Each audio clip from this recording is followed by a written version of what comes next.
Okay, YouTubers and anti-nuke activists, I want to make a correction and a retraction, and I will ask you to make sure people are informed of this so we no longer have a misperception of this Japan earthquake and tsunami drill. Now, I don't want to make excuses, but the initial information was forwarded to me by someone who later I became very suspicious of and broke ranks with and went back to doing my old thing.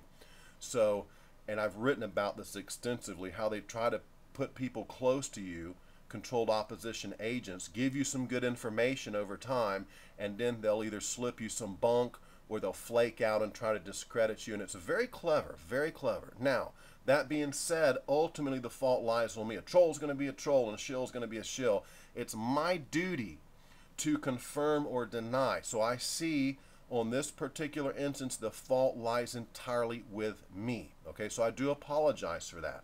Now, what I should have done early on was make contact with the NRC and say, hey, this is incredible. Can you confirm or deny that? That's what I'm supposed to have done. I did not do that.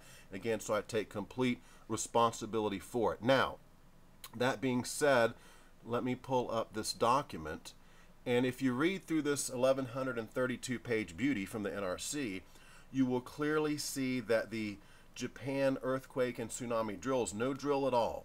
It is an incident response, as it says right here, incident response. It's in response to the earthquake and tsunami, and it appears as if NRC scrambles some employees, puts them on the clock, and they're helping assist post earthquake and tsunami, and they want to get paid for it. That's what all this TAC thing is about, and they're worried about their hours. This is clearly indicated in this document. Although in this screen capture here, there seems to be some argument whether it's an exercise or a drill, and Brian McDermott says this is not a drill. Okay, so you can call it exercise, an alert, whatever you want, but clearly as I pour through this document, it is in response to the Japan earthquake and tsunami, not a drill that was planned ahead of time where people show up and they take their positions and enact what would be the incident itself. Okay, to be very clear on that. Now, that being said, I went into my book and I've made some corrections. Let me back up here to the beginning of this chapter. And I made some corrections, and I just want you to know that although there was no Japan earthquake and tsunami drill of that day, apparently this, again, is new information that has come to light that controverts that. Okay, I will say this. In town, that days preceding the March 11th event, there's this regulatory information conference, and these guys meet apparently every year right around the end of the first week of March. This year it's 11th through the 14th, and all sort of officials show up at this conference.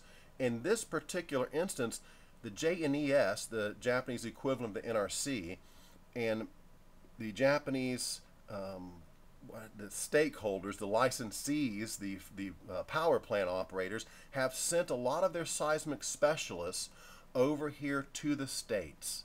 Okay, so leading up to that, on the 8th through the 10th, is this RIC conference, and in that conference, the NRC's Office of Nuclear Security and Incident Response gives a presentation that outlines the flow and control of information after an incident such as Fukushima.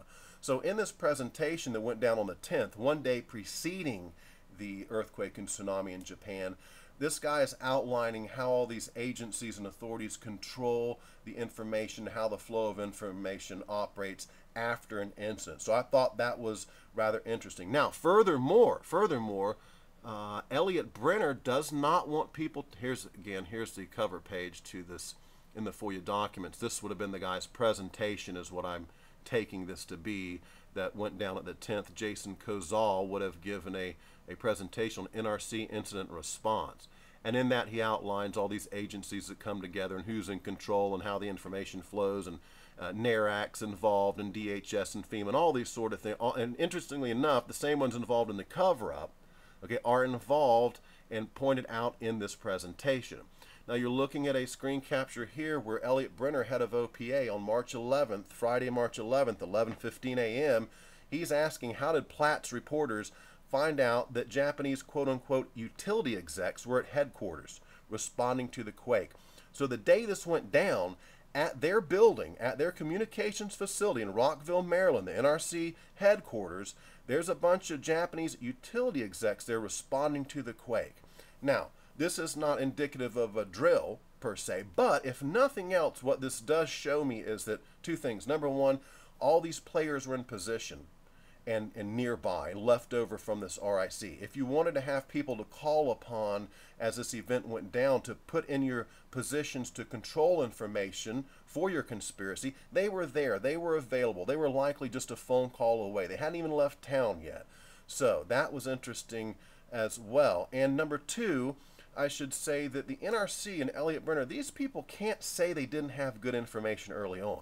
Folks, they had Japanese utility execs, or regulators, if that's what Elliot wants you to call them, that were at their headquarters in Rockville, Maryland as this event went down in their communications facilities. So they had excellent real-time information on what was going on in Fukushima. They can't say we didn't know. They can't use the fog of war excuse, right? Because they had firsthand, directly from JNES, right from the Japanese regulators and the utility execs at their own headquarters, right? Okay, so to summarize, I've had to make a retraction. Again, not to make excuses, but be careful, guys. If you've got a blog or you're an activist, you got a website, YouTube channel, busy on Facebook, once you become effective and start to make waves, you have to be wary of people that approach you, say, oh, you're great, I love what you do, and they want to get involved with you, and then ultimately they flake out on you and give you bogus information. Again, though, in this particular instance, the error is completely on my shoulders. But I would warn you to be wary of who you work with and who you involve yourself with in this day and age. Okay, I've written an alternative media meltdown, a book on this, Controlled Opposition. Please read it so you know what I've been going through. Okay. Appreciate you guys joining me for this. Make sure you get the word out. There was not a Japan earthquake and tsunami drill. And dear NRC, you know, you guys can contact me too. And if I have something up that's obviously blatantly wrong like this, and you guys know the true story of this, please feel free to contact me. I'm on Facebook. I'm not that hard to get a hold of. I don't want to mischaracterize or misconstrue anything. It wouldn't be a bad idea for you guys to, you know, or me to make contact with the NRC. I've got an email address for them now, actually, where I say the fault lies with me for not contacting NRC and saying, hey, is this true? Can you confirm or deny this, right? Okay, so that error was mine, full responsibility. Please get the word out that there was not a Japan earthquake and tsunami drill on March 11. Thanks for being understanding, guys. This is Hattrick Penry. Love you all. Over and out.